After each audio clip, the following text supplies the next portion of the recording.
I didn't finish my animated short because I was more talented. I finished it because of this production sheet. When you're bombarded with the production stress and the chaotic mess of files, you need a system that actually works. So let me show you exactly how I tracked every single scene. It kept me organized and on schedule so you can actually finish your film. I'm honestly someone who cannot for the life of me work Excel or Google Sheets, so I literally kept everything as simple as possible so it'd be user friendly. So don't let this sheet being so big scare you. For this section is shot number. So after I finished my animatic, I would kind of like break it down into every specific shot that I had, and then from there I would number all the different shots that was in my film. At the end I had 31 shots. My film was, I believe, 3 minutes and 10 seconds with credits, and then the next part I would have is thumbnails. Like coming from the animatic, for like every single shot I would take a screenshot of each individual scene, and then from there I would just like import it into this section. How I did it, I would just click onto this square, I would just insert image and then insert image in cell. It's a little tedious, but trust me, this helps a lot, because like if you just have the number like shot 14, like you're not gonna know what that is. Having an image over here like tells you exactly what shot it is. And then over here I had difficulty. Depending on how difficult the scene was, I would just label it easy, medium, hard, just so depending on my mood or how stressed or anything I was, I would know what kind of scene that I wanted to work on. Next part is number of frames. Just like for me, I like to really stick really closely to the timing I have for my animatics, just because I'm working with a composer and the way they create music is very dependent on the timing of your animatic. They time things to your character's mood, expressions, if there's anything that happens in the scene, sound effects, build up or anything like that. So I try not to stray too much from the set timeline I gave in the animatic to them. Of course, for me as well, like I had to change some timings up, so I had to like give up some revisions and some changes. So I added like a section for frame notes, which is what I would write in if I added any frames, made the scene longer or shorter or anything like that. Sometimes you do have to change the timing for certain things, and then from there then I would just put down like the number of frames that I added or took away, just so this number was like a little bit more accurate, because like a hand-drawn animatic is not going to translate directly over to a 3D world. If my numbers were changed, I would just highlight them in yellow just so I could be reminded that like I need to update like the number of frames. And then I had notes. This kind of came on a little bit later when I was like lighting and rendering, but sometimes I would disconnect lights from certain objects and then I would have to reconnect them again. So I was just like writing notes down and I would just highlight it in this color just so like I'm aware. And then for like the actual animation section, which would be this part over here, I had previs, block-in, breakdowns, and clean animation. So each section, it was kind of separated with not started, in progress, completed, and review, just so I could know exactly what phase I was in for each section of each shot. And then over here I would have numbers, which I found this to be extremely helpful, just so I know like how many scenes I have left, how many scenes are not started or completed or needs review. Each section as well, like if you just like wanted to like customize it, you can just like honestly just edit over here and then you can customize it to like however you want. You can change the labels, you can change like the colors. Same thing for here, like you can just like edit and just change anything up as well, like even like the colors up here. These are like just based on formulas. Like I would just copy this and I would like change things over if I needed to. So this is section N, so like N7, so like this box 7 all the way down to like over here, so like 43. So that would be like the range, and then that would be like completed. So like all of them would have like this type of format. And then these two sections, this is a little bit more 3D based, which is approved for render and ready for render. When I like finish a scene all the way, I would like go back in and then I would make sure as overall if I was happy with the scene, then I would just check it off and then I would go ready for render. And then this same section, just rendering, just keeping track. I also had an additional notes section over here. I don't believe I used this section too much, but it was like pretty much any notes after I was done rendering. Sometimes things don't work, then I would just like put down a note about what I have to fix. Effects, so this was kind of like the SFX for my film. I didn't have a lot, it was just some dust or some smoke, and those were like hand drawn. So if the scenes called for it from the animatic, then I would just like mark it down over here and then I would just like work on those. You can see here I only had 7 shots that I needed FX for. And then compile. Oh yes, I have these like empty columns just because like I believe in the middle of animation I showed my film to a couple more people and they had like really good feedback about like some scenes that I should cut or merge together because it was just like a little bit too redundant or a little bit too long. So anything I would cut out, I would just like mark it down like this just because I didn't want to like delete the column all the way. I didn't really know how to make like a big note section, so I kind of just took a column and I kind of just extended it all the way, and I would just like put in notes like this. A lot of the times like the renders don't come out right, so I had to just mark down what scenes I had to go back for, like something like this. Like I had to check the texture for the scene, and so I would just like mark it down like that, and then if I was finished with it, I would just kind of like cross it out, and by the end of the day or that week I would probably just delete it. So that's kind of how I did notes, which was honestly kind of ratchet, but like it worked for me, and I just kept everything together in one place, which was really helpful. And then here I also had a pie chart which corresponds with this section over here. For compile, you could see this is, oh, it doesn't, so like sometimes the colors don't match up, which kind of pissed me off, but it's fine. So, like this was the pie chart for compile, so you can see exactly like 96.4% is completed and then 3.6% is in progress. This just kind of gave me a different overview of the film. The numbers over here were really helpful, but sometimes it's like easier to comprehend when you have the percentages and you can see it on a pie chart just to know like what's completed, not completed in review or anything like that. So I found that like this was like really helpful and honestly a little bit fun for me to see, because it was like really satisfying when like the whole thing turns green, because you're like, oh, like I'm having done with this entire section and you don't really have to go back anymore. Click like a whole section like this, and then you click insert and then chart. And you can kind of pick exactly like whatever chart. Like you don't have to do a pie chart if you don't want to. You could do like a bar graph or like any like different chart that you want. I usually just do this one. Oh yes, click aggregate. And then like this is the range. Pie chart, you can customize like chart style. You can change anything like background color if you want to. And then the pie slice, like completed, you can change the color to like, let's say green, and then it will have it like that. You can like change things here. And then if in progress, this will show up, chart style, and then you can go to pie slice, completed, in progress, change it to yellow.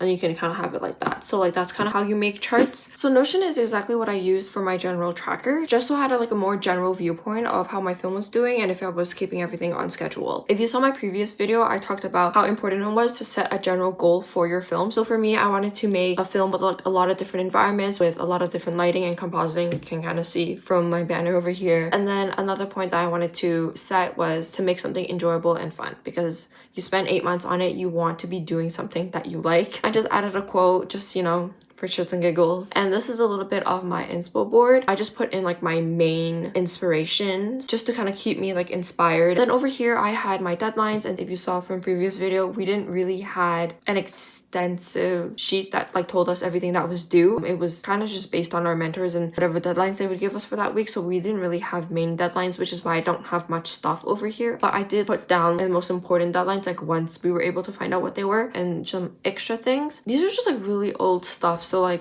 oh, this is like when I was first brainstorming ideas for my thesis film. And then I also had a section for notes, which is feedback that I got from my mentor group and my mentors. They would like just give me feedback and reviews about my story and what I needed to change. And then over here I have my to-do list section, so just like list the things I had to do over here, and then in the beginning of the week I would just like transfer everything from this list all the way into over here just to make sure I had everything done and I was just like on track. I like doing this in like the beginning of the week where I can just plan out my entire week ahead so I know how busy I am. It was like easier to like allocate tasks that way, just so I made sure like I wasn't bombarding myself too much on a certain day. I could make sure if I had any deadlines, I would just take that into consideration when I was like planning out my week, and also just like make sure I wasn't like too stressed out or had too much work. And then here is my actual production plan. I found this timeline view very, very helpful actually. I had done a 3D film before, so I had a general idea about how long it's going to take me for each section, but it won't be exactly accurate because you never know if anything comes up. But this was kind of like just a general overview about how I kind of split up my workload into like the months that we were given. Like I talked about before in like my previous video, I should have started this a lot earlier. I started planning this in November, which is a lot later than I should have. I probably should have done this in October. Things just weren't as planned out as I could have had, but it still worked out for me at the end. For me, my mindset was I grouped it into 3 big sections. It might be different since I did a 3D film, but this is kind of just how I grouped it. So I have it as 3D assets, animation, and then compositing.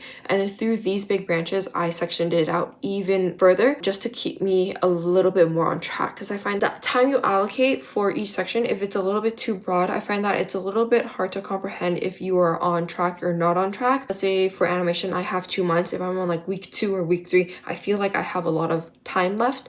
but probably in reality I might not have as much time as I think that I do. So I find that sectioning it out more detailed can help you stay on track even better. So for example, my 3D assets, I would section it into modeling, UV unwrapping, and then texturing. So I knew like which part of the weeks, which sections I had to take care of. And I also had a calendar view for this, which I feel like was a little bit more helpful as well. Like 3D assets, like modeling, I gave myself pretty much like 3 weeks to work on it. UV unwrapping, I gave myself like a week and a little bit. And then texturing, I pretty much had 4 weeks to do that. And like I said, it's not gonna be exactly accurate. Like UV unwrapping, I don't believe I took a week.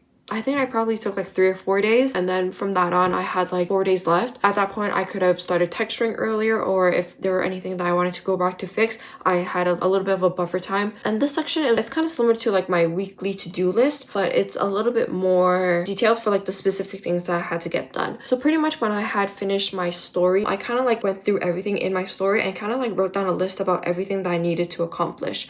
So everything I had to get done for my viz dev, my animatic, and my modeling. So like all the sets, all the characters, all the designs that I need, and I kind of sectioned it out into these 3 sections. Just because I find that like when you are working on a film by yourself, there are just so many components that you have to keep track of and be aware of. It's really easy to get lost or to miss a certain component that you didn't know that you needed until a lot later, and then you have to like rush to go back, and I just didn't want to go through that. So having it listed all out before you start pre-production or production just helps organize things a lot better. And then like, let's say for phys dev, I had like my main character, like I needed to work on his rotation, his room, the cocoon that he has, his outfit variations, color script, and then animatic. And then so I would like write this down. I would have this in the beginning, so like not started, and then throughout me working on it, I would like move it along to the different sections. So I would have idea, rough, clean, color, and then finished. If I was already working on my rotation and I was like roughly sketching it out, I would put it over here. I could make sure that everything that I needed to be done was being worked on. If I finished a certain thing, I knew what to move on to next, and I didn't have to like go back and check every little thing to make sure I had it. So this was kind of just like really useful for me. Animatic was pretty much the same thing, just the labels are a little bit different. So I would have not started, rough boards, revisions, voiceover, music, and then finished. And sometimes like for my animatic voiceover, I would be working with a voice actor. So if it's at that section, I would know I would have to start communicating with my voice actor, give him scripts, lines, so I would know exactly what to be working on. For modeling, I was a little bit more specific in the sense that I sectioned it out with environment and character, just because my film was a little bit more sets based. I wanted to create a film with a lot of different sets and environments so I could play with like the lighting and the colors a lot more. So I just kind of had it sectioned out like this, just so I'm aware about like what I'm working on. I just received some questions from some of you guys, so I just thought to answer them just to clear things up. Someone was asking how to break down a storyboard and how to plan it into the production sheet. So this is the storyboard that I have for my film. Sorry, like these are so bad and rough, please excuse. But from the sheet, I organized them by shots. So each shot essentially is like one camera angle is how I would put it. In this opening scene right here, my character, he's like just banging his head on the desk, and then that's a new scene. So I would say these 5 panels over here will constitute as one shot, which will be equivalent to this one over here, and then the next shot over here, which is more of like a mid shot of my character's head on the desk. It's just like that. So he just turns, and then this is a new shot. So this is one shot, the second shot, and this is the third shot, and that's kind of how I labeled it. Another question was how to calculate how much time you'll realistically need for everything so that you can make good deadlines. I would say, for example, for like animation, I would take like a medium difficulty of a shot, and then I would animate it all the way through, and then I would kind of time myself and see how long it took for me to finish that long of a shot. And then from there I could kind of predict how long it might take me to conquer other scenes. Like if some scenes are easier, I might deduct a little bit of time. If some scenes are harder, I might add more time. It really is just experience, and even you knowing prior, still things will come up and your timeline might change. I would just say just try things out and time yourself, and then go from there. And if you're taking too long, see how can you make things faster, if you can cut things out, if you can streamline anything. That will give you a really good gauge. Someone also asked if there were like good and bad examples of a production sheet of like what not to do. I would generally say there really is not such a thing. I would say a good production sheet is anything that works for you and helps you stay organized. Sheet is bad like if it's not keeping you on schedule. It's really hard for you to update the chart, or it's hard for you to keep track back or read it, or if it's like too overwhelming, then I would say it just like might not be a sheet that works for you, because everyone is like different, like you work differently, your film has different needs. So I would say as long as it fits you and what you need for your film, then I would say that's a pretty good sheet. I think that's all the questions for now. So thank you for Then Came You for asking these questions, and I hope they were helpful. If you have any more, just let me know. And also I will be giving away the templates for the Google spreadsheet and the Notion template away for free as well. It will be linked down below in the description box. So if you are curious, go check that out. If there's any other questions that you guys have that I didn't answer during this video, anything else that you're curious about production sheets, how to make animated films, or anything like that, just leave them in the comments down below and I will make sure to answer them. If you haven't already, please go check out my last video. I went a little bit more in depth about my film process and everything that like I wish I knew before I entered the 4th year thesis film. Thank you guys so much for watching. I hope this was helpful. I hope you enjoyed, and I will see you guys next week for a brand new video. Bye!